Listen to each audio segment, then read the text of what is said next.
Through a Scottish Prism, the programme that is unapologetically pro-Scottish independence and anti-Westminster rule. Everything we say here is viewed through a Scottish prism. Brought to you by Barhead Boy. Hi folks, welcome back to Through a Scottish Prism. I hope you and yours are well. Nice to see you all again. Been another heck of a week. Absolute. You'll see our title of our podcast this week, Supreme Serendipity. Hard to say with the teeth in. But it's all about the big one story of this week. Of course, we know was about the Supreme Court, but there was lots of other things going on. We're going to discuss them all. So let me get the crew in right now, starting with our favourite lawyer up there in Clickmannon, our Eva. Eva, how are you doing? Hi, Roddy. One of these weeks where you're punching the air and jumping for joy because that decision, by goodness, these women did us proud and they'll go down in history as well they might. For Women.Scot, the greatest of women to come out of Scotland in the course of the last few years. Absolutely fantastic, brilliant, earth-shattering result. Yeah, we'll have lots to talk about on that. And up there in the City of Discovery, it's our Alan Petrie. Alan, how you doing, my friend? I'm doing well, Roddy. Setting myself up for a busy week next week. Got a meeting with the Electoral Commission on Tuesday, and then next Sunday I am going to the Free Ports meeting up at Peterhead between 1:30 and 3:30. Oh, good stuff. Good on you. And over there in Brussels, it's Mr. Boswell. How's all doing? All right. Always better when we see you, my friend. Oh no, loving it here. I mean, it's gorgeous, beautiful, sunny skies, gorgeous day. And it's been it's good to be back in Brussels. I've been away working abroad for quite a bit somewhere else, so it's nice to get back to the apartment. You recognise the cushions? I do. Okay, let's start. Eva, this week you alluded to it. It was, of course, the one that the Supreme Court that the decision had come down, which was I mean, I don't know why everyone's going on about it, because it was. They said that women were women and men were men, but we had to go to a Supreme Court to get it agreed with. Yeah, this is the fascinating aspect to this, that it's so mundane and ordinary. What could be more mundane than saying that there are two sexes? The introduction to the summary of the judgment on the website for the Supreme Court says, the issue to be determined by the Supreme Court in this appeal is statutory interpretation, namely the meaning of the words man, woman and sex in the Equality Act 2010. That's it. That was the whole purpose of the appeal. What's a man, what's a woman, and what does sex mean? And really, oddly enough, the judges said that there are only two sexes and everybody that's ever been born is either male or female, as if we didn't know that, as if we hadn't been saying that forever. So if you think about it now, that infamous question to the ex-First Minister, what sex is Isla Bryson, Adam Graham, etc., and it was, they're a rapist, instead of saying he's a man, because she didn't have the courage to say, actually, this gender ideology is dangerous guff. But this goes way, way, way beyond talking in terms of what the ex-First Minister was responsible for, because you have to look at the implications of everything that the Scottish Government's done around gender ideology in the course of, at least 10 years. You're talking about every single aspect of public life, every public body, every public organisation, schools, prisons, hospitals. Everywhere you can think of, gender ideology is utterly and completely embedded, even in, for example, Disclosure Scotland legislation, where you're allowed to self-identify your gender. And these issues will not be swept away overnight, but what it will require is John Swinney and those around him to withdraw immediately all the guidance that they've ever issued. That includes the transgender guidance for schools. They should close down their TIE campaign. They should close down and stop funding charities, so-called charities, including LGBT Youth Scotland. They should demand a refund from Stonewall, who advised them for donkey's years. And all these organisations, particularly schools, that donated to Stonewall, paid them for their duff legal advice, and got themselves awarded certificates for being bronze, silver, or gold Stonewall champions should be suing them on the basis of the duff advice that they provided, and they should bankrupt them overnight.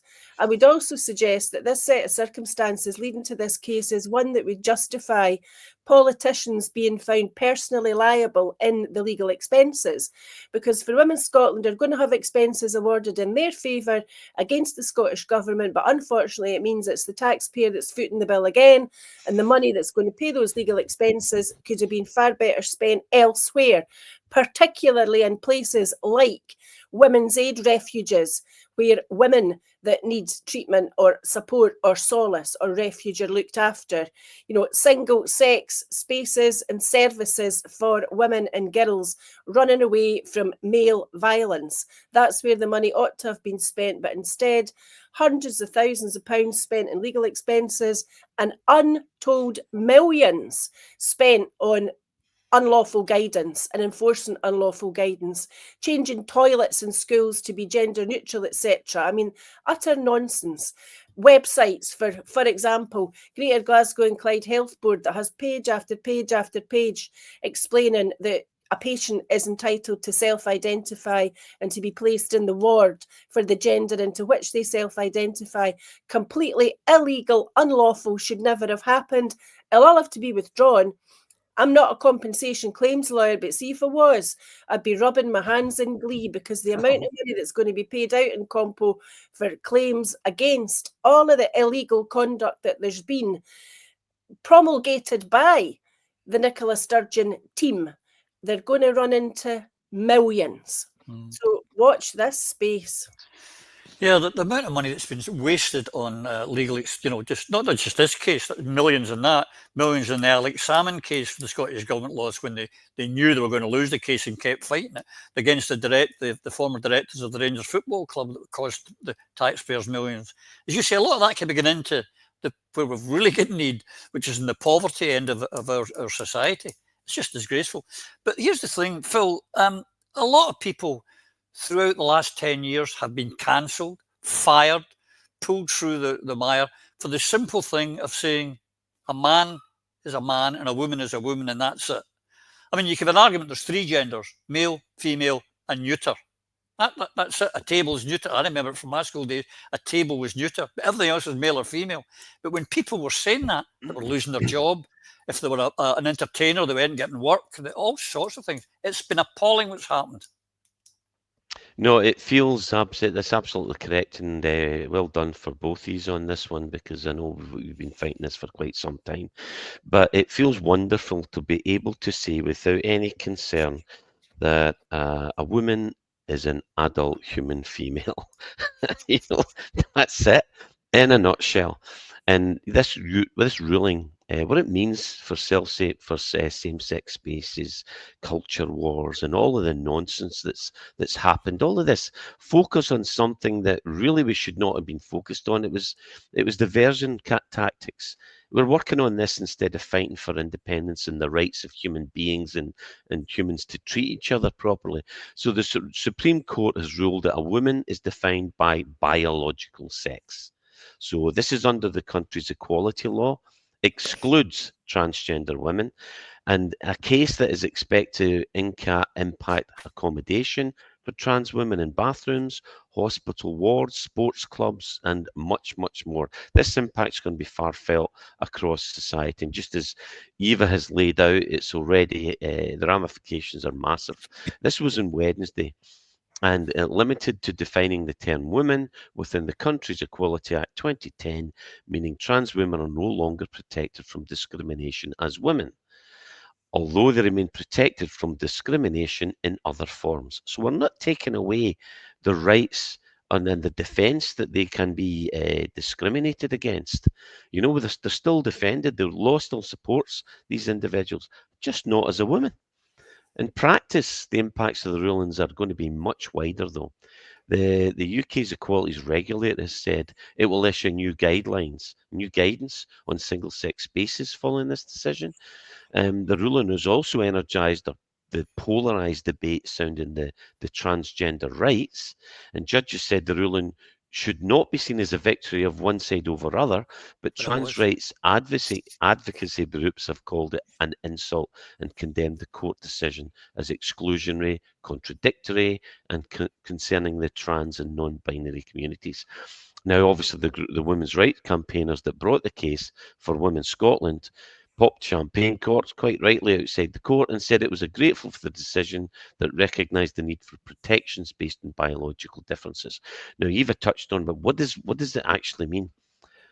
What the ruling means is those spaces will likely include women-only bathrooms, changing rooms, hospital wards, hostels, prisons, sports clubs, domestic violence, women's shelters, and more. Thank God, because that's what women's spaces, safe spaces for women and girls, were all about. We fought very hard for that. Faulkner, the chair of the Equality and Human Rights Commission, said in an interview with the BBC on Thursday that the ruling is enormously consequential and brings clarity that single-sex services like changing rooms must be based on biological sex. That's all this was about. Faulkner said that trans people can advocate for neutral third spaces, such as unisex toilets or changing rooms, given that the law is quite clear that they should not be using single-sex facilities. Also said that the UK's National Health Service must update its guidance on single-sex medical wards to be based on biological sex. So current NHS policy, is that trans people should be accommodated according to the way they dress, their names and their pronouns. That's all gone back to normal. Yeah. Thank God. I mean, if governments, in which they have done, have lied to us about the very meaning of man and woman, and they lie about a genocide and what's not a genocide, what else are they lying to us about? The answer is everything. Absolutely everything. But, you've told us, Phil told us what the judge was saying. But here's what J.K. Rowling said at the end of it. The fact that so many UK trans activists are shrieking about injustice says it all. You never had the rights you claim you've now lost. You had demands. Your sense of entitlement grew unchecked because cowards and idiots bowed down to your campaign of intimidation no longer. Well said, J.K. Absolutely agree with it 100%. What do you think, Alan? Yeah, I mean, she's totally right. I mean, remember, we were all laughed at telling us we don't understand legislation, it's a complex thing, we're just talking nonsense. Well, lo and behold, we were right. The law of nature is not within the powers of parliamentarians to change. It's as simple as that. And if you go further back to when this campaign all started, the trans reactionaries told us, I don't know what you're all up in arms about, because we're not after sex-based, we're after gender. They're two different things. Well, this ruling's just proved that. Sex and gender are two different things. And at that time, what we said to them was quite clear. If you want safe spaces for trans, we will be behind you in that fight, and we will fight side by side with you. But the trans reactionaries refused because they weren't wanting trans safety. They were wanting access to women's spaces. Yeah. That's what this whole campaign was. They infiltrated the true, genuine trans who are now in fear because of the trans reactionaries, not because of the women's movement. It was the trans reactionaries that made this campaign what it is now, with the hatred that's boiled over.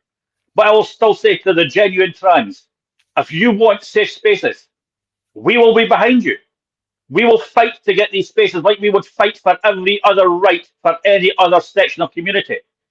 What we will not do is accept the removal of rights from anyone else to do so.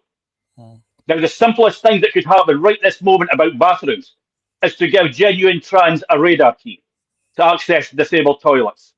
If they are too embarrassed or scared to go into a men's toilet, we have no problem with that. We will fight to make sure smaller businesses have single-use toilets with lockable doors. That is very easy to do. It's not going to cost lots of money. But I've got to agree with what Eva said earlier on. Every single organisation that paid for the advice from Stonewall, Tie and Mermaids should now sue them for giving them wrong information and making them break the law. And as for the elected members who voted for this illegal GRRB, they should all be surcharged. When I was a councillor in Dundee City Council, if I took a decision that was illegal and it cost the council money, I would be personally liable for that money to be paid back. My house would be sold, all my assets would be sold, I would be personally liable. So these MSPs from all the parties, because let's not forget all the parties voted, they had someone who voted for this, should be sued and had to repay that money back. Because the taxpayer should not be paying for incompetence of their elected members when we, the taxpayer, were telling them what they were doing was illegal. And they should also be forced to disclose who they got their legal advice for to fight this. Yeah, they should also be asking who they get any funding from, donations, to see where that came from. But only I agree with everything you've said there, but I would also say people like Nicola Sturgeon, Shirley Ann Somerville, Humza, John Swinney should be apologising to the people of Scotland and the people like Joanna Cherry and the women who have been pillared and pushed and prosecuted on this idiocy. And on that, Eva, not just our politicians, but here's a list. Here's these politicians. The Prime Minister, the phrase "only women have a cervix" is not true. Really? Yeah, I know you don't know much, but that's just ridiculous. A ridiculous thing to say. Emily Thornberry, it's factually inaccurate to say only women have cervixes. The Lisa Nandy, who wanted to beat up Scottish nationalists for standing to vote for independence, should child rapist Christopher Wharton be housed in a women's prison? I think trans women are women, she said. And of course, my favourite, David Lammy, he thinks men can grow a cervix. Those who want to deny males access to women's spaces are dinosaurs who want to hoard rights. It's quite incredible. But the best one of them all, Eva, was this come out this week. Anas Sarwar, who whipped his members to vote for the GRB. I've always called for the protection of single-sex spaces on the basis of biological sex, but he whipped his members to vote for it. Talk about being dishonest. Anas Sarwar is the lowest of the low. Talk about being two-faced, because remember the self-ID, etc., during the passage of the GRR bill, we were told was a minor administrative exercise. And all the while they were arguing that in Holyrood, the Scottish Government, supported by people like Anas Sarwar, were content to say that a gender recognition certificate would change your gender, i.e. change your sex, for all purposes. So it couldn't possibly be, on the one hand, a minor admin exercise and also change your sex for all purposes. But let's go back to basics. The reason why we have protection of sex and why sex is a protected characteristic, there's one phrase that we should never ever forget. There is no evidence that predatory and abusive men have ever had to pretend to be anything else to carry out abusive, predatory behaviour. That's why we have single-sex services, because if you keep all men out, it means that you're keeping the bad men out. And the good men stay out so that the bad men stand out. That's the nub of the issue. Women and girls are more vulnerable to attacks than men are, and that's why men stay out of women's spaces, so that women have protections and they're safe. That's the whole purpose of this entire carry-on, was the safety of women. It should never have been about trans people. It should only ever have been about maintaining the safety and the integrity of single-sex provisions. And that should have been the end of it. But, you know, beyond John Swinney and all the others apologising, there is no doubt in my mind that Nicola Sturgeon should be making another video like she did that one in the broom cupboard where she was appealing to those who were leaving her party. She should be making a video apologising to every woman and girl who's been harmed by in any fashion by this legislation over the course of the last two parliaments, because it's gone on and on and on, and it's completely unacceptable. There are women who have served prison sentences beside males. That ought not to have happened.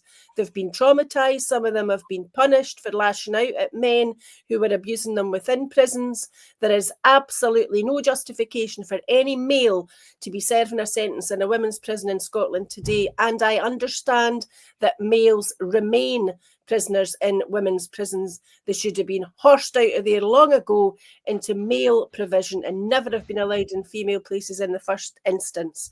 So that ought to be being addressed without delay, as indeed should, for example, guidance for the Scottish Children's Reporter Administration for children's panel hearings, when children are allowed to self-identify their gender and choose the pronouns by which they wish to be referred to. It is not on, it's dangerous, it's got to stop. I know parents who got into bother for misgendering their children. Some of them were pre-teenage, reported to social work for that. It is completely and utterly crazy. It is lunacy, and it's probably child abuse. So the ramifications of all of this are enormous. We've probably not figured them all out yet. I'm going to ask you probably an impossible question, Phil. This is nonsense. I mean, it's just basic. Men are men, women are women. That's just basic. How the heck did it get to this, Phil? It's I think J.K. Rowling nailed it when she said cowards and sheep. Well, she inferred it was sheep, but people can be very sheepish. You don't stand up for what's right. Here's the problem. Dealing with the difficult issues. If you're a serious politician, you should be able to deal with the difficult issues. In fact, you are obliged to deal with it. But what they do is shun it. What they do is they look for virtue signalling and popularism. So they will implement populist policies rather than fight for something that's right in case they upset anybody. Why? Because they want to pacify and be everybody's friend. No, you cannot do that. This is how you allowed Israel to do what they're doing in Palestine, because you don't stand up for what's right and you don't speak because you're feared, because there is a price for it. There's a price for it. It's like, for me, it's to get back to A Man for All Seasons, Sir Thomas More. He says, you make a vow or something, a principle that you stand on. If you then hold, you hold yourself like you do with your water in your hand, and if you let your fingers go, you need not look for yourself again, because you lose yourself. If you have a principle, you stick by it and you fight for it. And that was the freedom principle that the SNP have completely lost. Sarwar wouldn't have a principle of it bit him in his arse. I mean, he's been thoroughly called out from all sides after trying to claim, and I've got to admit, the National did a good job on this.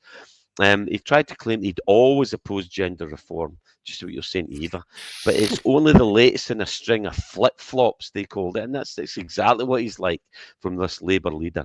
And it's in the Duker diary. It looks back to Sarwar's history with gender reform. 2021, just after Sarwar became the Scottish Labour leader, he went into that year's Holyrood election on a manifesto that was clear. We will reform the Gender Recognition Act to I can't remember what he said about it, but the process and allowed the recognition of people who identify as neither men or women. He actually started his whole campaign, his manifesto was based on it. Then was the support for self-ID, where a trans person chooses their own gender without the need of a doctor to confirm their identity. That's the one that gets me most. I'm all for supporting transgender people. We all are. We always have been. But under the right circumstances, we do not let people who may be mentally ill decide what they are. A human being, a rabbit, a cat, God knows. However, that bill was blocked from becoming law by the Tories, as we remember, with Alistair Jack using Section 35 of the Scotland Act. Challenged in the courts, but ultimately allowed to stand.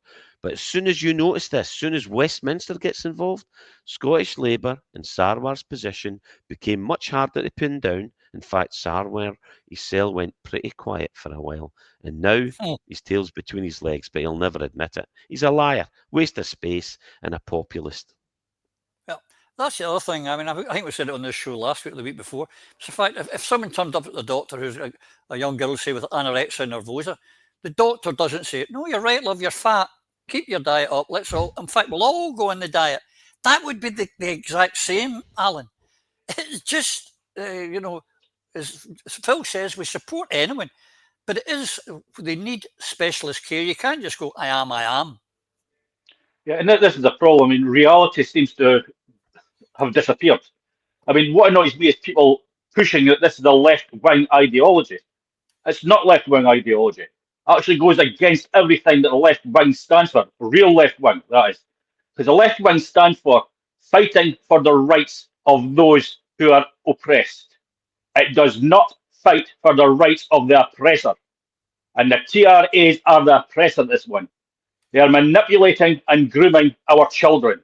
And they are getting aided and abetted by people who are pretending that they are left-wing politicians. It's time for these left-wing politicians to actually look at what the left-wing stands for, because a lot of them have forgotten. I mean, you've got people like Anna Sarwar, who has more faces than a town clock, except for a town clock, even when broken, is right at least twice a day. Sarwar is still to be right once. I mean, they carry on throughout schools. I mean, when you've got nursery telling children that the wonder of their imagination can become a reality, it is total and utter nonsense. And what that is doing is causing mental health problems. If you're teaching children that their fantasies can come true, you're installing a mental health issue with that child from an early stage. And they are growing up thinking of fantasy land and not reality, which is extremely dangerous. It could also be another way of saving money from the government, of ignoring a mental health problem so they don't have to deal with it. It's time people got the assistance that they really need. I mean, you wouldn't tell someone who comes into a psychiatric ward who says, I am Superman. Well, there's a building, go and jump off it, see if it's true. You would give them medical assistance, even if that's just counselling, but counselling with facts, not with what they want to hear. Because sometimes the best medicine is hard truth. Absolutely. And on that, it's quite amazing. This, as I say, we found every week on here we show Sarwar lying or telling lies. You know, it's a private company. We can't do anything unless it's in England, etc. But this week on the by-election, and just before I go into that, ladies and gentlemen, I've been told to say Liberate Scotland will have an announcement to make after the Easter holiday on this very by-election. On this is Andy McIver, who was writing that, you know, there's no way the SNP should win this, you know, after in the back end of an administration, you know, the government should be unpopular. But he said, and I quote here on this one, Eva, Anis Sarwar, Scotland's leader, is normal, likeable, and here's the bit made me laugh, immensely talented all at once. This is a political gold. It's what marks out leaders from the rest of the pack. He has done nothing wrong other than be part of a party which became almost instantaneously unpopular after taking the keys to Downing Street. Now, two things in that, Eva. When a Tory spad is talking up a Labour bad, you've got to smell the rat. Oh dear. Better Together, I think it's called, and it underscores once more the reason why we need a united campaign for our independence. Correct. On the point of Sarwar, he isn't normal. He isn't normal because normal means average. He's not average. His dad's a multimillionaire.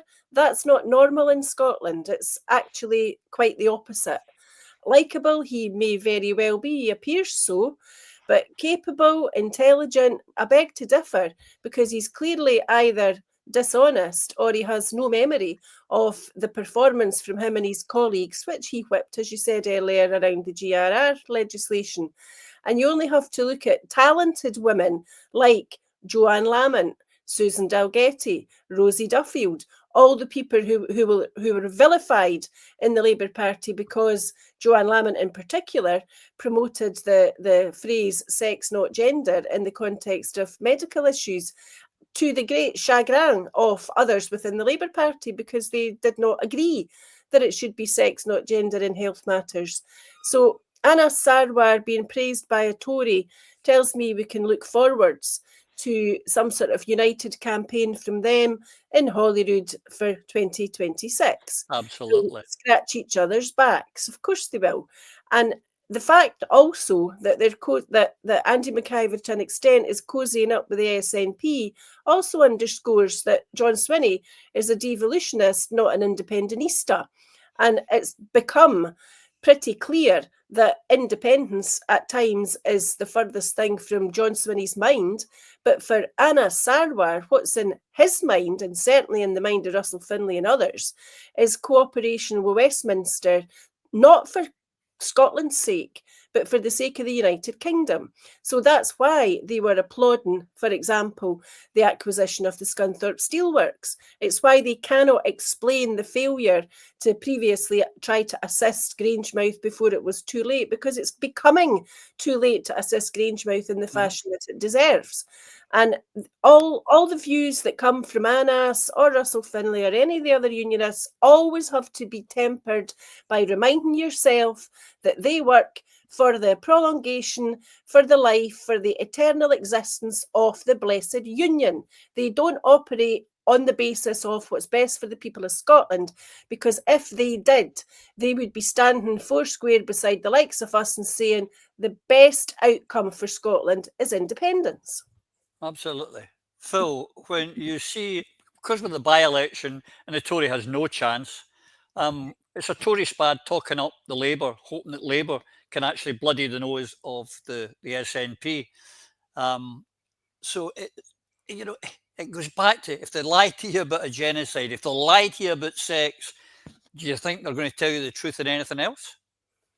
No, it's quite obvious. I mean, Yuns will be Yuns, and that Labour and Tory are desperately fighting off reform is almost certainly why they're closer than ever before, and that the threat of Indie is also in the background. But they know that the biggest threat to them is reform, because they already have the SNP in their pocket. You've got John Swinney focused on resisting reform instead of unifying the Yes campaign, and that is Liberate Scotland. Why is he not doing it? Well, as always said, we know the strategy. Napoleon said it, do not interrupt your enemy when they're making a mistake. And that's what they did with Brexit. And what did Nicola do? She tried to stop Brexit. Here we are again. The Labour and Tory are trying to retain the status quo. Reform come charging in to smash up the union unification. And what does John do? John continues to not mention independence. It's not part of his plan, and instead is there to try to join. He even tried to instigate meetings to get Labour and Tory to unify with SNP to fight reform. That tells you all you need to know about SNP and John Swinney and Nicola Sturgeon. It's absolutely appalling, and these people need I don't know that I really wanted to fix SNP, and I think it can be, but it needs a clear out of these the traitors, or it needs to be destroyed. There is no other way, I'm afraid. Yep. But that's Phil's alluded on it. Ahead, I was going to come on to it anyway, but there was a massive poll this week that shows independence way ahead, Alan.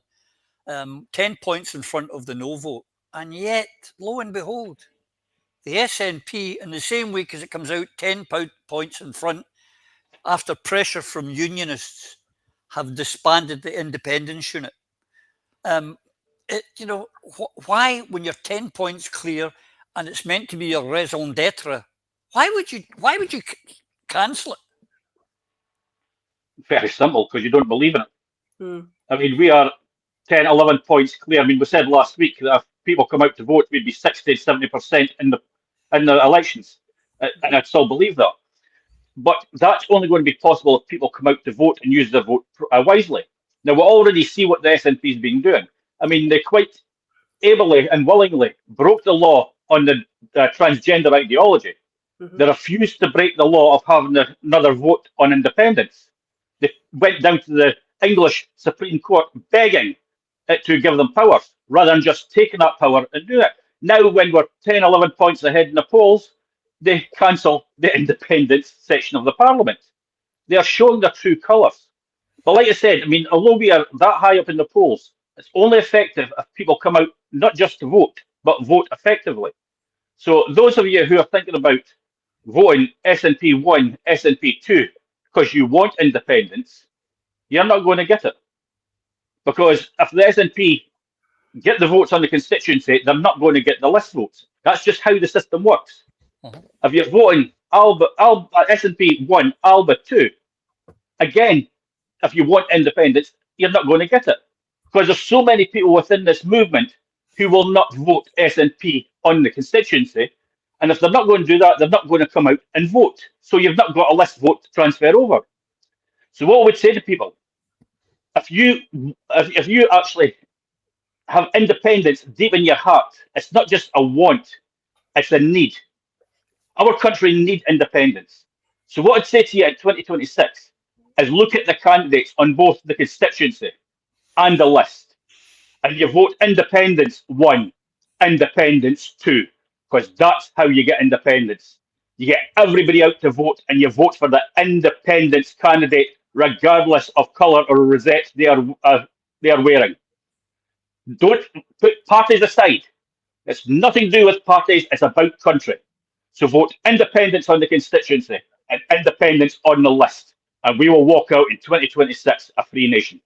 Yeah, it's about it tactically. We've just said to you, ladies and gentlemen, how we've got a Tory spad embedded with the Tory party, talking up the leaders of the Labour Party because he wants to try and bloody the nose of the SNP and win the seat for the Union. We need unity. This is something we've always talked about, Eva, and we've promoted, and it's why, as individuals, we are in with the Liberate Scotland group. But here is the problem. You see this on right throughout social media just now. This is from an SNP supporter when talking about unity. And he says, the goal is not to minimise the number of Unionist seats, really. It's to maximise the number of SNP seats, not independents. So long as we outnumber the Unionists, even by 1 seat, it matters not one jot how many Unionists are there. That doesn't sound like a support that want independence. They want to win an election. That's the difference. I want to win independence, not an election. What would Winnie Ewing and Alex Salmond and Dr. Robert McIntyre and Margot MacDonald make of that carry on? Seriously, that's absolutely appalling. This is about the freedom of our nation. It's about freedom of choice. It's about looking after everybody who lives in Scotland first and foremost. It's about getting away from a warmongering union that prioritises bombs over bairns. It's about tomorrow being brighter than today. It's about people being fed, living in safe, warm houses, being able to be properly and appropriately educated, being supported if they're ill or unwell or somehow impaired. It's about building a decent society. And at the moment, we're governed by a party who are breaking down the decent borders of our society. What we should have is what Better Together had for 2014. We should have a united, concerted campaign by dedicated individuals who can see on the horizon the brighter days of tomorrow that will come with independence. That's the potential for our country. If we carry on the way we're going, where there is a lack of unity within the independence movement, what will be on the horizon will be darker days than we've seen in the recent past, and life will just become ever more difficult, dangerous, and at sometimes deadly for our citizens unnecessarily. And I say that bearing in mind, as I always say, figures in respect of ill health that arises from poverty, whether it's malnutrition or it's becoming involved with the law as the result of drink or drugs addictions, or having a poor education, educational attainment being worse in the most deprived areas than it is in the more affluent areas.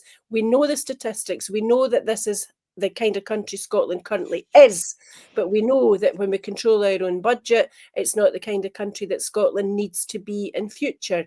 So what we have to have is an independence election, a de facto referendum, a route map for independence, a way to go. And the way to do it is to fill as many of those seats in Holyrood with dedicated independentistas. That will not happen if independence supporting candidates fight each other.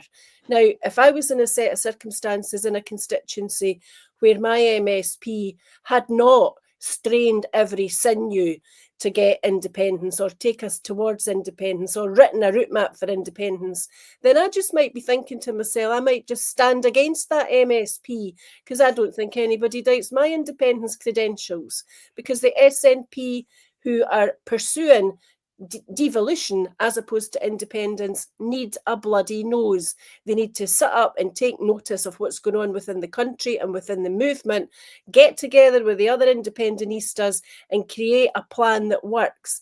Create the constitutional convention that we've been promised for, 5 years now? There is no reason for us not to have a constitutional convention as far as the good of the country is concerned, but the convention hasn't happened because it would not benefit the SNP, because they know when Scotland is independent, we'll all be free to vote for whatever type of party we want to vote for, because the constitutional question will no longer be on the agenda. That's the nub of the matter. So sort out the independentistas from those that are there for an easy ride, and ask your MSP candidates what they've done and what they plan to do to bring independence about.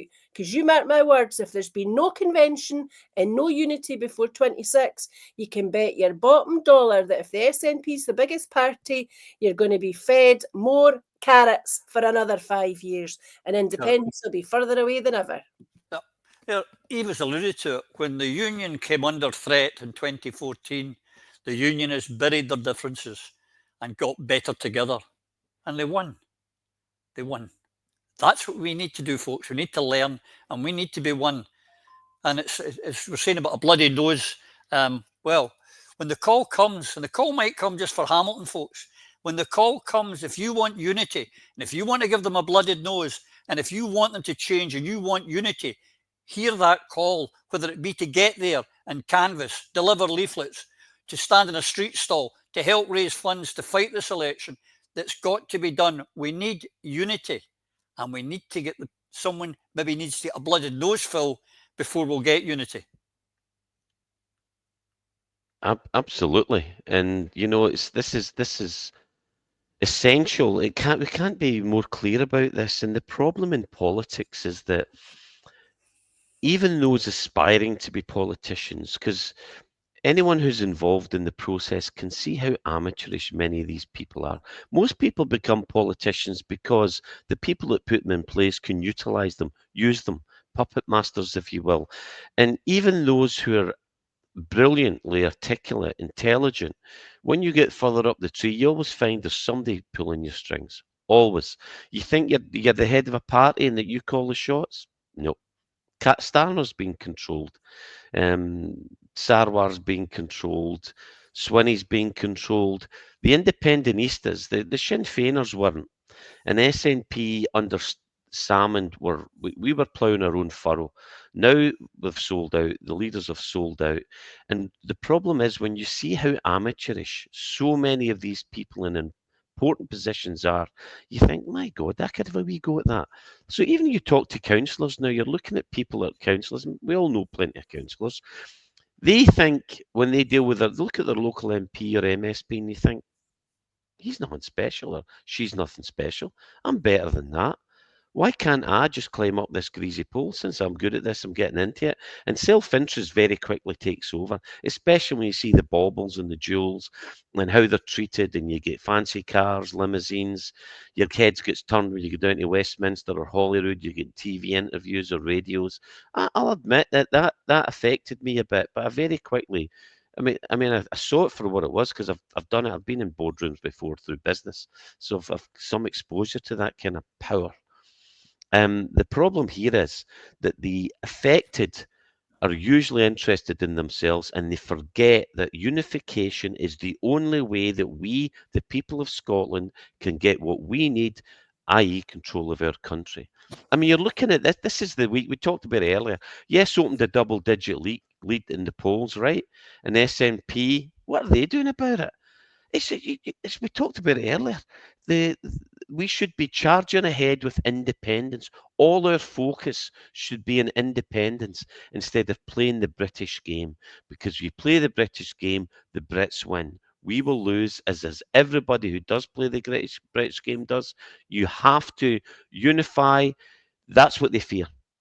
That's what they're terrified of. And that's why they've spent so much time, effort, and energy in dividing the Yes movement. And they did that by infiltration of the SNP leadership. And that's why it's gone. Well, there you go. The double digit lead. It's fantastic. At a time like this, it's phenomenal. We have to jump all over this one. There's no excuse for missing out on this. It's absolutely fabulous. And, you know, Alan's right. Remember Alex Salmond said, if his SNP party had to disband after winning independence, he would happily do so. The cause comes first, not so with the current SNP. Yeah. Here's the thing, and Phil alluded to it a wee bit earlier, but a poll was out this week as well, another poll down throughout the UK, but showing in England that Reform, Alan, is the biggest party. They're actually going to end up with over 300 seats. We could have Prime Minister Farage. Think of that, my God almighty.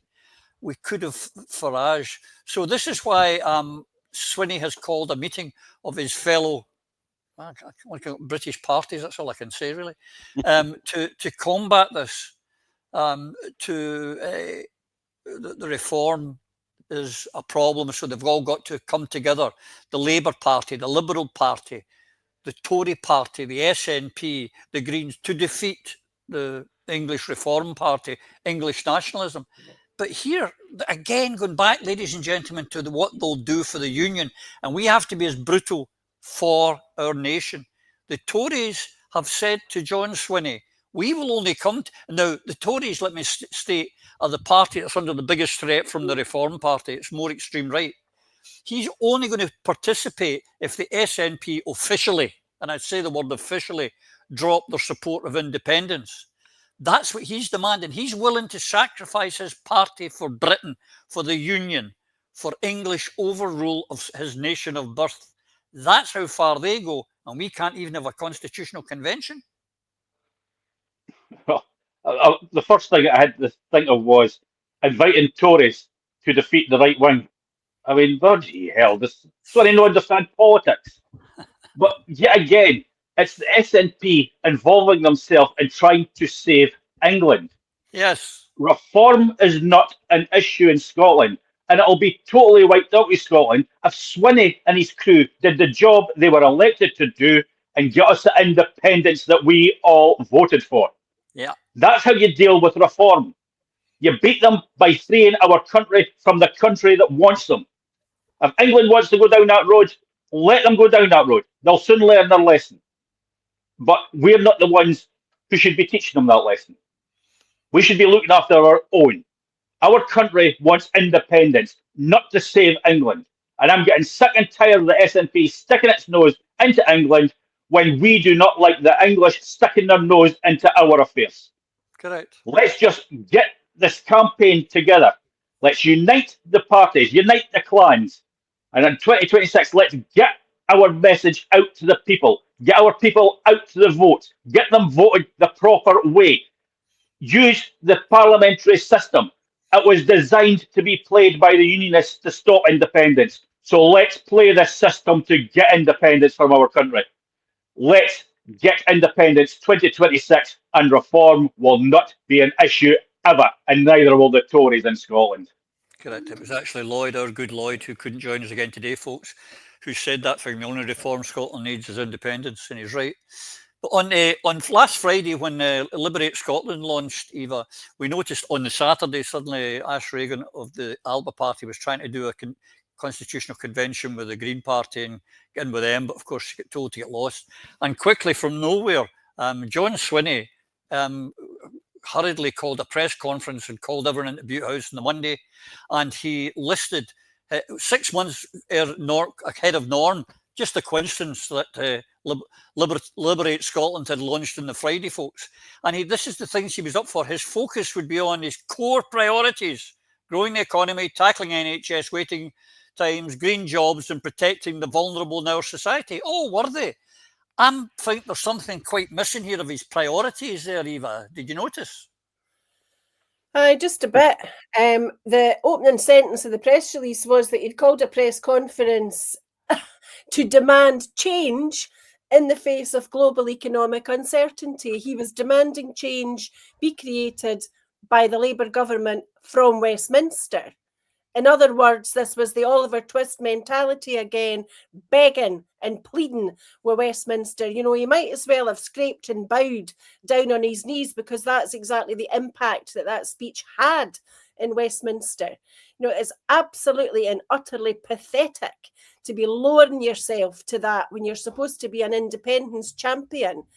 I forlornly hoped that his press conference was hastily arranged because he was actually paying attention for a change, and that he understood how hungry and in some places desperate for change the people of Scotland are, because change is what independence is about.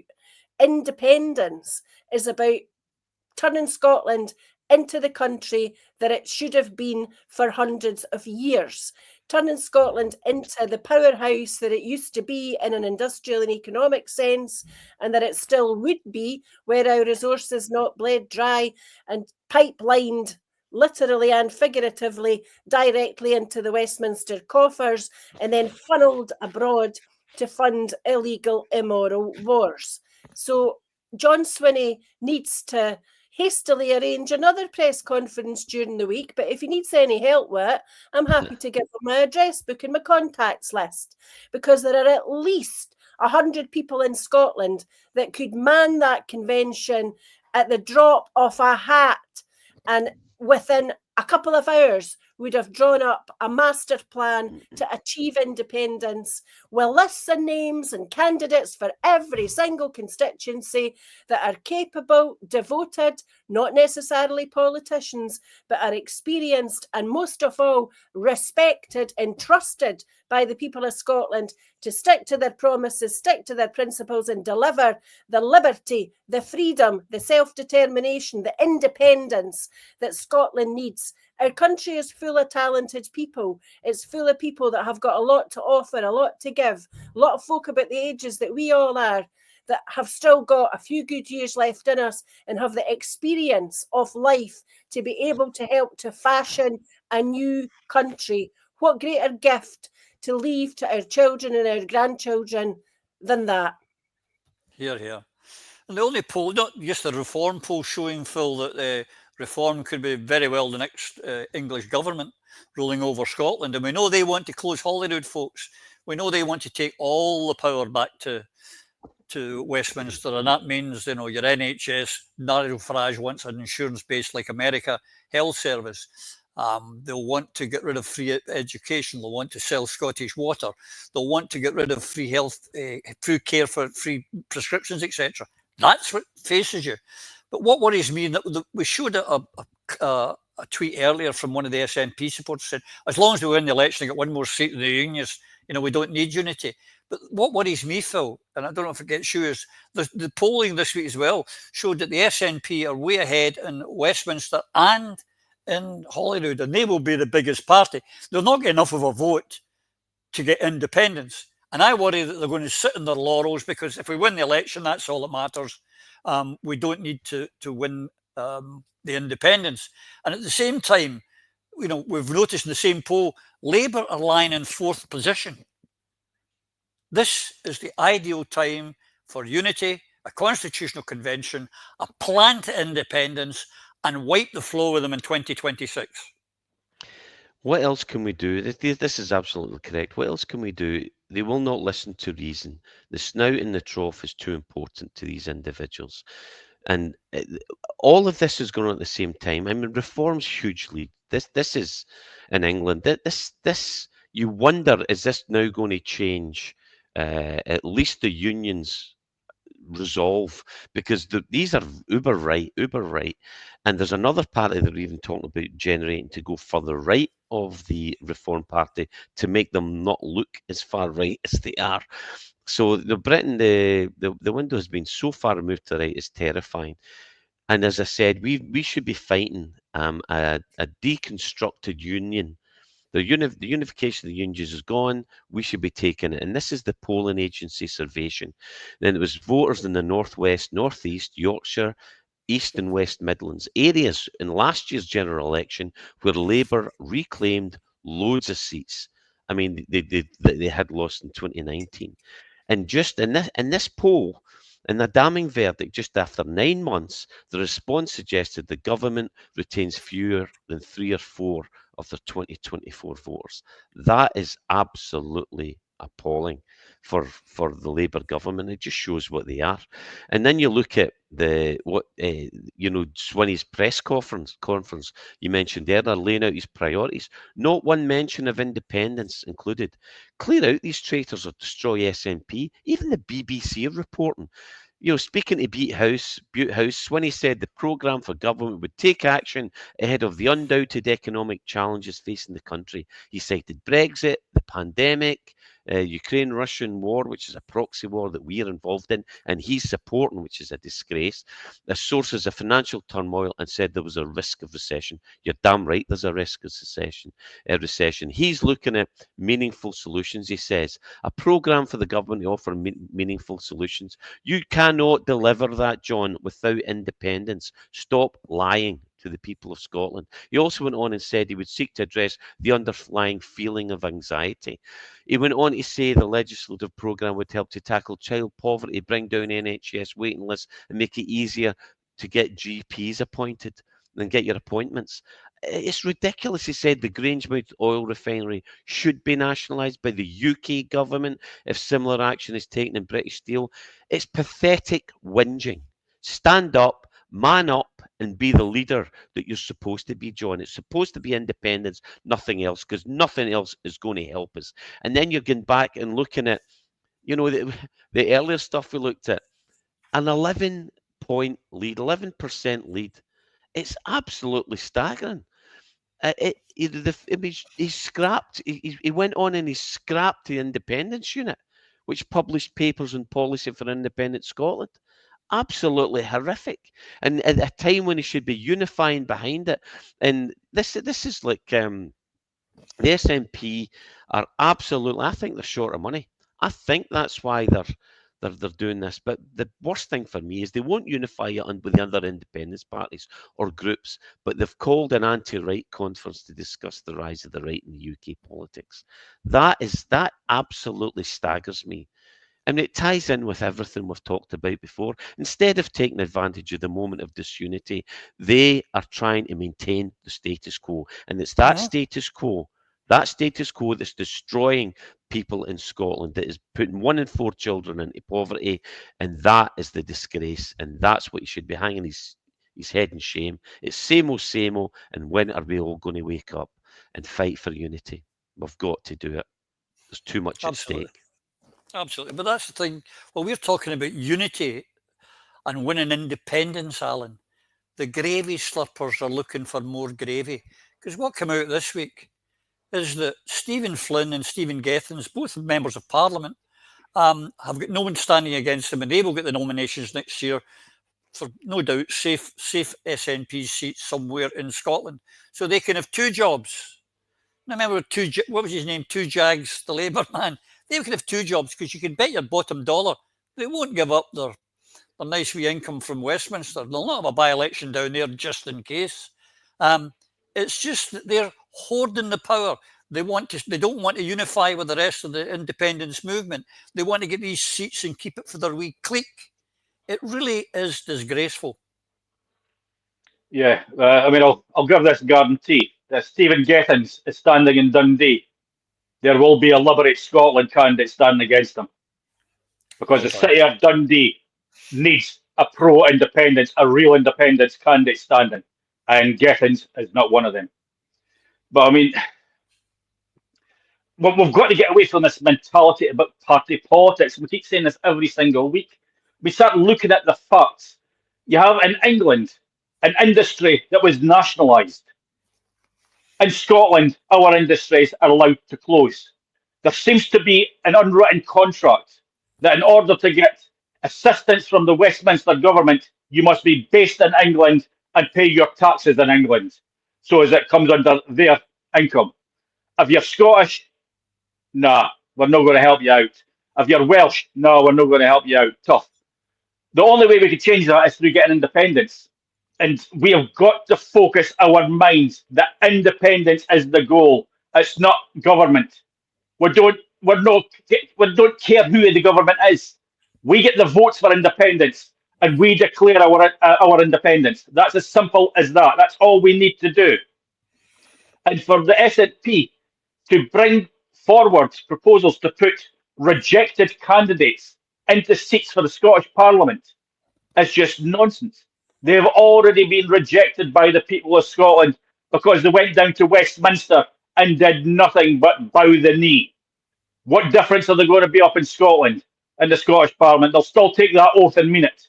They will bow the knee to the foreign prince, whoever he be. We are Scottish nationals looking for independence, and independence is our goal, And that is exactly what we are going to be doing. And if need be, we will put candidates up every single seat in Scotland. So it's every single pro-independence voter has someone to vote for. Because not only will it increase the amount of real independence candidates in Parliament, it'll increase the vote because more people will come out to vote. They won't be staying at home. So we will have over 50% of the vote and over 50% of the Parliament, and the Constitutional Convention will be done the next day. Yeah, I just put it up earlier there, Eva. But what did you think when you saw the British Broadcasting Company, which of course is a mouthpiece for the British government, that Grangemouth closure is not comparable to British Steel? Yeah. Not comparable because it's not in England. That was what they meant to say. That is, of course, the only difference. Alan's just referred to the Welsh there. Their experience is exactly the same. Yeah, the Tata workers. It's an England-centric government, and all they're interested in the fringes for is the resources that they can take from there. And that's just a simple fact of the matter. It continually underscores the need for independence for Scotland as well as for Wales. And I'm pleased to see that support for independence in Wales is on the rise, and they're having their own all under one banner marches and rallies, which is good to see. And those events in Wales, replicated in Scotland, will only serve to terrify those in Westminster who want to foster the union and keep it safe. You had spoken there about Stephen Gethins and Stephen Flynn standing for Holyrood. They don't need to do that. They've got jobs. Other people should be standing in these seats because we need independent people who do their own job and don't try to do two at the same time. If either of these men get elected and they cause by-elections for their Westminster constituencies, what happens then? That's an unnecessary expense on the public purse. Unless, of course, Stephen Gethins or Stephen Flynn is going to do what John Swinney has so far failed to do that we spoke about earlier, which is create a constitutional convention. So I'm challenging Stephen Gethins and Stephen Flynn and Dave Duggan, because I think he wants a seat in Holyrood as well. And I'll just say the same to Keith Brown. You lot that want to be elected next year, what's your plan for a constitutional convention? Why are we not doing it now? And you'll get that question at every hustings that you ever dare to attend, because the people of Scotland are desirous and deserve to know what your plan is for independence, what your plan is to keep Grangemouth open, what your plan is to actually tackle poverty, to actually tackle a housing crisis, to actually make a difference to the NHS, to tackle the attainment gap in education. Remember those infamous words, judge me on my record on education. Well, she's been judged and she's been found wanting because the money is not being spent where it should be spent. And I look forward to the announcement of the delay in that book that's coming out later this year, because she's now going to have to rewrite the final chapter. So might I suggest that the final chapter refers not only to the great historic victory by For Women Scotland, but that the final chapter incorporates provision for a plan to attain independence, including a constitutional convention, unity within the independence movement, and the immediate resignation of all of those who were elected to take us forwards beyond devolution and have so far failed to do so. I actually hear she's changed the title of her book to I Don't Recall Nothing, Gov, is what her book's been. But I put that up there quickly, and I'll let you the last word on this one before I close the show here, Phil. And that was Keir Starmer.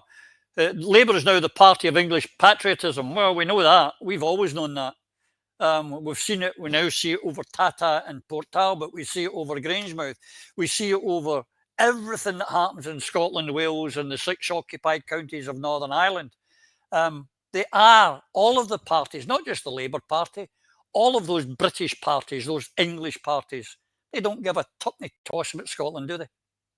No, they don't, and there's nothing Anas Sarwar can say or do about it. He'll continue to lie and continue to try, but it's patently, obviously, I mean, it's ridiculous when you look at this. Just actions, not words, as we've all been saying for a very long time. But the Scunthorpe nationalisation bill, this was passed in the emergency debate in Westminster. I mean, no such reprieve for Port Talbot or Grangemouth.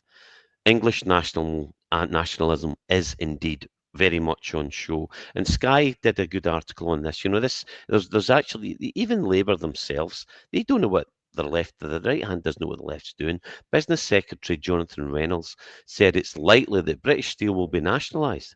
But he also stressed the importance of finding a private sector partner for the business, because the scale of capital required for steel transformation was very significant, even with government support. And you're talking about hybrid here, which isn't a bad model, but it comes after he appeared to roll back from his claim that he would not bring the Chinese company into the steel sector again, after ministers had urgently stepped in to stave British Steel plant in Scunthorpe. Reynolds, speaking to reporters, and this is in Lancashire, after the raw materials arrived to keep the site running, said that the nationalisation was the likely option at this stage. He says, what we're going to do now, having secured both control of the site and the supply of raw materials, so the blast furnaces won't close in a matter of days, is work on the future. We've got the ownership question, which is pretty pressing. I was clear when I gave the speech in Parliament. We know there's a limited lifespan of the blast furnaces, and what we need to do, and we need to get a private sector partner in to come and work with us on the transformation and fund that transformation. The government passed this legislation on Saturday to take over British Steel's Scunthorpe plant, and it's the last in the UK capable of producing virgin steel. Now, that is absolutely appalling. The best was Ravenscraig. Too late for that now. But they don't know what they're doing. At the same time, he's talking one thing, but Industry Minister Sarah Jones took a different position on Tuesday morning, saying Sky News she's not ruling out the possibility of another Chinese partner. She said having a pragmatic relationship with Beijing, the world's second biggest economy, is still important, and the stringent tests would apply to Chinese company. Utter guff. These people are lying through their teeth. Just fly the St. George's flag, and I've got no problem with that. Be proud of your flag, but that's your country, not mine. And you do not represent me or the people of my nation. My nation is Scotland. We desperately need unification. We desperately need to stand on our own 2 feet, and we've got to do it now, folks. Yep, and there's 2 things coming up, ladies and gentlemen, where we can start. Now, don't just sit here and get angry when you're watching the show and say, yeah, that's right. We need action now. We need to be done. And one of the things about that started with Liberate Scotland when it was launched is that because the people within Liberate Scotland were sick of talking shops and people talking a lot and not doing much. So it's going to be a campaigning organisation. And if the call comes to Hamilton, go there. Get involved. Do what you can. Doesn't matter how little you can do. If it's folding envelopes, if it's sitting at a street stall, whatever it is. When the call comes, let's see you there. And one of the other first times we can all get together and make it known to John Swinney and to anyone else that we are determined, absolutely determined to be unified. And we can unify ourselves on the streets of Glasgow on the 3rd of May. Starting at Kelvin Grove Park and walking to the Glasgow Green, and show that the independence movement is ready. We just need the political parties, the other political parties, to fall into line. On that little rant, I will say, may you and yours stay safe till we see you again. Take care now.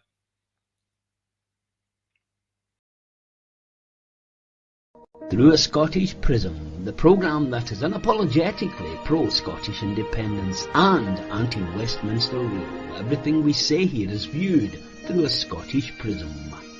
Brought to you by Barhead Boy.